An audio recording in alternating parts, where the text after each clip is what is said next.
Hello and welcome to Total Health with Dr. Nick, where my purpose is to inspire, empower, and motivate you to live longer, healthier, more abundant lives. And guys, we've got a great topic today because it impacts every single one of us, whether you know it or not. And that is why you need to stop using vegetable oils immediately, like yesterday, okay? So stop using them now, just throw them out, because by the time I'm done telling you about these in this video, you are going to absolutely be amazed and shocked as to how dangerous and even deadly these things are, and you don't even know it, because the problem is, number one, you're told they're healthy, and number two, they're in everything. It's almost like you can't even avoid them if you wanted to, and they cause problems from things like heart disease, diabetes, and even the big C, you know, is cancer. So guys, like I said, watch this to the very end, because at the end I'm going to be talking about specifically what oils are the most deadliest. So like I said, watch it to the end.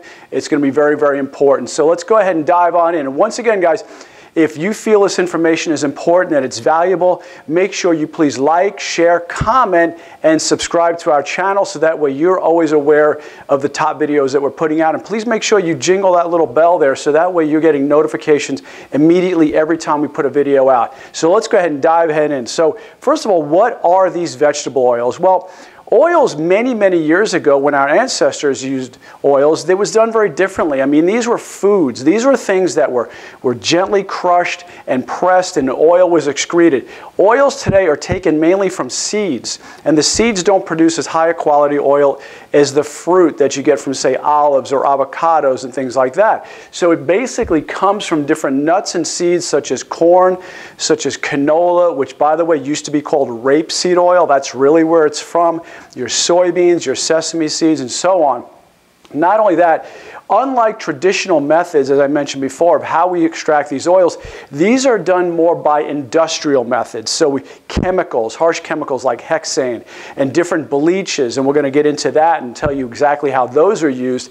But it's very, very different when it's been placed as if it's a food, where these things really aren't foods like the common oils that we always tend to see. And not only that, they were basically non-existent before the 19th century. They really weren't used at all. And all of a sudden, when they started to get more industrialized and more chemicals became more prevalent in our society, that's when these oils started to really hit mainstream. Because like I said, in the beginning of the 19th century, these oils, as you can see here in purple, they were barely used. They were almost non-existent completely.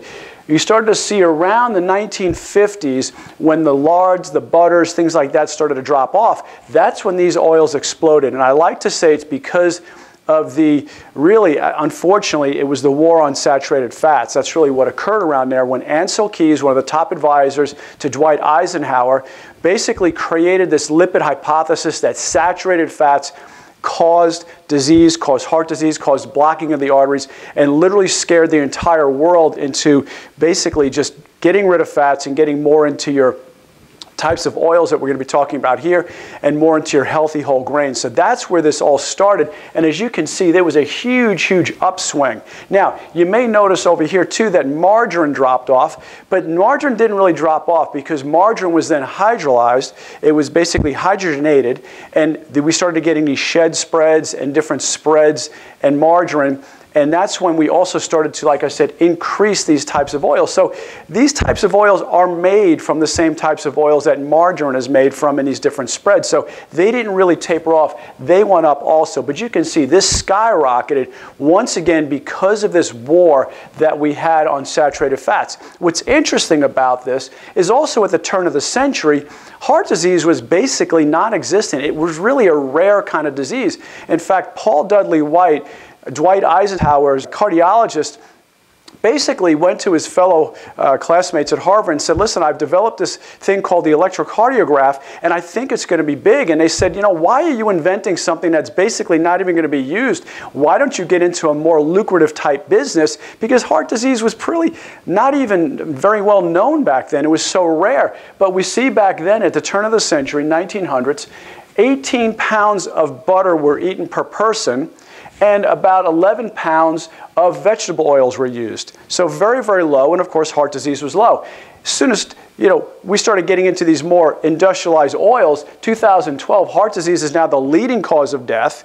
We see here that we're only consuming about 4 pounds of butter, so these healthy saturated fats that our ancestors have been eating for centuries are on the decline because we're told not to eat them because they kill us. 4 pounds per person per year. Vegetable oil goes up to 59 pounds per year. Yet, heart disease is going through the roof. It's now the #1 cause of death in this country. So, let's look at the math. What's going on here? Obviously, we can see that these vegetable oils, among other things, are causing this increased rate of death due to heart disease. We should be going back to what we were eating before, which is our saturated, healthier fats. So, how are these oils processed? Well, that's really where they become dangerous. Not only in the types of oils they are, but it's first how they're processed. And like I said before, unlike coconut oil, olive oil, things like that, these oils were pressed. When they were pressed or compressed, their oils were then taken out, their oils were excreted, okay? In these other types of oils, it's done by very unnatural methods using high temperatures. And once you introduce high temperatures to an oil, that's when things start to really go south. When you introduce high temperatures, you introduce oxidation and rancidity. So the oils start to go bad even before you buy them. They're already bad when they're produced in the factories. And by the way, nature doesn't produce bad oils, okay? Let's get that straight. Nature does not produce bad oils and bad fats. Things like your tallow, your lard, your ghee, things like butter, cream, things like that. These are all good oils, your olive oils, your avocado oils. Factories create bad oils, and that's what we're starting to see here. So when you introduce these high heat and chemicals, such as hexane and these bleaches, which actually then take the smell of these oils away because they're really, really bad when they start to introduce too many chemicals to them. They have to actually bleach them. We're going to get into that in a little bit too. So what I'm going to show you now is this is actual footage of my cousins making olive oil over in Italy. So this is really great footage. I love this because you can see how it's really done. And you can see over here in the background, they're actually going to have these big stone wheels that actually grind and pulverize the olives, just rolls over them and gently crushes them. They're then extruded out onto this wheel right here, where they then put another pad on top, and they keep layering this and stacking this, and then they literally stack it into a pile here. The weight of the olive oil, or the stack, starts to actually cause the oil to drip out, and you can see that right over here. So the whole weight of that stack starts to press that oil and press the delicate, the fruit of the olives, and the oil starts to just drip out automatically into these pans. Those pans are then wheeled over to the press and pushed up into the hydraulic press, where they're then pressed even more, and the oil comes out even further into this trough right here, and then there's actually a little spout where the oil drains out into buckets. And it's very gently done, and it's a beautiful thing, and the oil is not heated. It's first cold pressed, and this is where you hear first cold press extra virgin olive oil. It's literally done right here. And then they go through and they'll press them again, and that's when you get the second pressing. But of course we know the first cold press is the best. Very, very different when it comes to the vegetable oils, all right? So vegetable oils, once again, let's take something like canola, which, like I said, was formerly known as rapeseed oil, which was an industrial type oil that they knew there was a very strong acid in it that was very, very harmful to people's health. So they started to make another type of oil called Lear. And this Lear was a lower acidity type of oil that wasn't as bad. They had to actually make it fit for edible or human consumption. So they had to keep refining it and refining it, and what they ended up doing was making it hybrid, so many hybridizations, and actually made it into a GMO oil. So that way, now it's really, really bad. But what you do is you take this GMO version of this edible oil, and it's called, like I said, rapeseed. They heat the rapeseed at high temperatures. Once again, as I mentioned before, when you start to heat an oil, you start to change its chemical composition, you oxidize it, and then of course it also starts to go rancid. Once it goes rancid, it's automatically dangerous and a poison for the body. So even before you buy it, it's already not fit for human consumption. After that, the process is then they give it a petroleum solvent to extract the oils out. So they put this petroleum solvent, probably the hexane, which is added to it to start to extract these oils. After that, then what we see is that it's heated again because it has this waxy kind of, nasty waxy kind of substance that they use high heat again to try to separate it from this waxy substance. It's then treated with chemicals again to improve the color, because these colors are horrible. They're really not palatable. You would look at it and never want to use it. So they have to then treat it with chemicals to change the colors. And then because of all these chemicals, they then have to deodorize it with more chemicals to actually make it to where it doesn't smell so bad that you'd want to throw up trying to consume this. So there's just so many different chemical processes: heating, oxidation, like I said, hexane, bleaches, just to get this oil to where they would want to put it on a grocery store shelf. I mean, that's how bad this is. Very different, as I said, from when my cousins make olive oil in Italy, and that was literally done just a few months ago, where they're just pressing it. They first grind it, press it, squeeze it, and the oil comes out. It's that simple. Now, so why are they so bad? Like I said, very high levels of PUFAs. Now, for those of you who don't know what PUFAs are, you'll know it when I say polyunsaturated fatty acid, okay? So these are your unsaturated fatty acids. So they're supposed to be the safe ones, okay? Because we all know that, hey, the biggest villain in the world are your saturated fats, because they cause clogging of the arteries, which, by the way, about 70% of all the parts of your body, including your cell membranes, your brain is 60% saturated fat. So between saturated fats and monounsaturated fats, it's about 70% of all the fat in your body. So obviously saturated fat is very, very important. It's necessary for making hormones, but that's a whole nother story. In fact, I highly encourage you to check out one of my other videos I did on the 10 reasons why you want to eat more saturated fats, and also look at my cholesterol videos on that. Anyway, high level of PUFAs. Now, let's talk about what PUFAs are. PUFAs simply mean this, and we can then kind of backtrack it a couple of steps to show you what a saturated fat is. So a PUFA just means if this is a fatty acid, and this is the carbon chain it has, this is the acid group at the end right over here, so this double bond O and OH, that's called in chemical terms an acid group. It's added on at the end to this long this long carbon chain. What we see here are hydrogens attached to all the carbons, okay? But there's a couple of carbons in the middle here where there's no hydrogens attached, because it has what we call a double bond. Now, very simple in chemistry terms. Typically, an atom, like carbon, is attached to a hydrogen with a single bond. That's simple. That's why you see a single line. Wherever you see these double bonds, that's where you have a double bond. It's an unsaturated bond. So all this means is it's got multiple sites where there's 1, 2 double bonds. That makes it polyunsaturated. If there was hydrogens attached all over here, it would be saturated. So there's your difference. The only difference between a saturated fat to a monounsaturated fat to a polyunsaturated fat, or a PUFA, is how many double bonds there are. So once again, in a saturated fat, there's hydrogens here on every carbon. Where you have a monounsaturated fat, like your olive oil, for example. Olive oil has only one of these double bonds.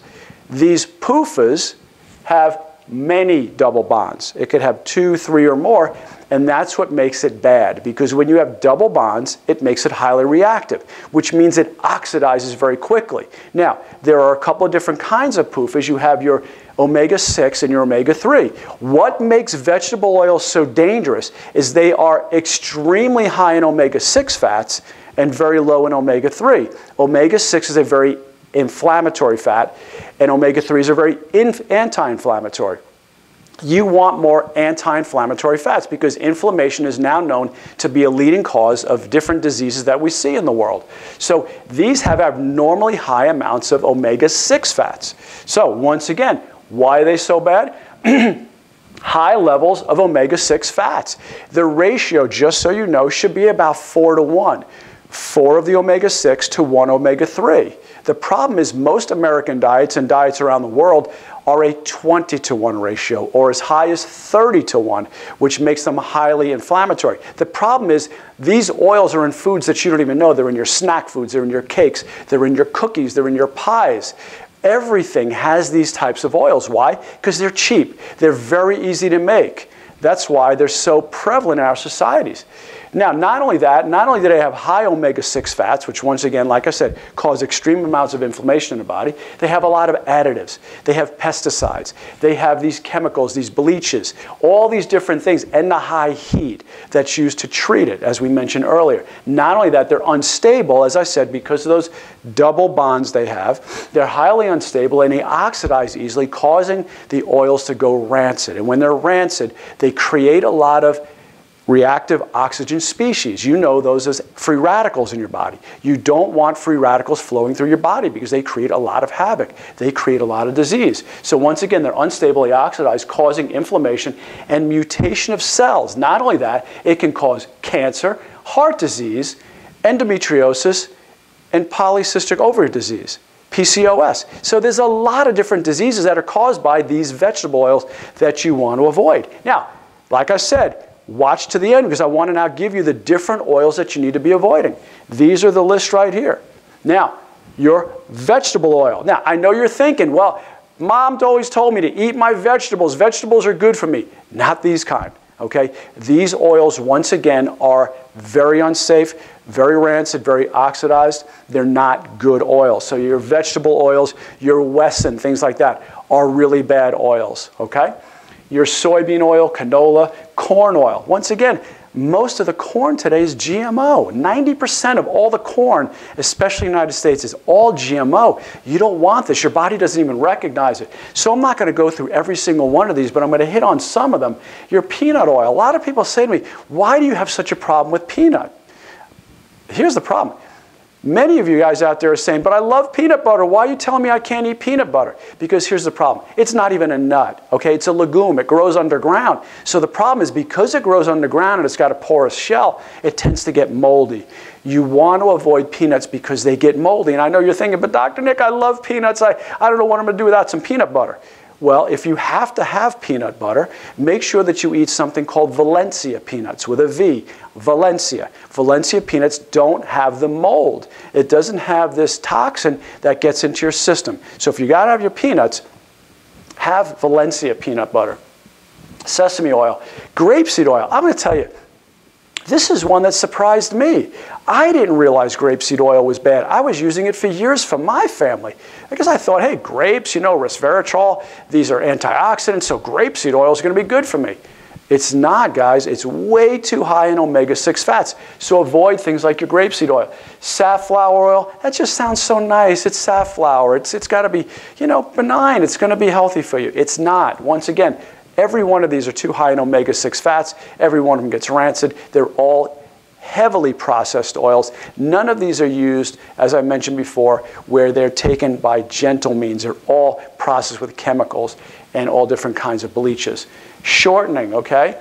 Rice bran oil, margarines and spreads, okay? These guys, these are just basically oils that have been hydrogenated. What does that mean? You're adding hydrogen back in. So they're adding hydrogen to it. That makes it thick. All margarines and spreads looked like prior to their hydrogenation was, it looked like an oil.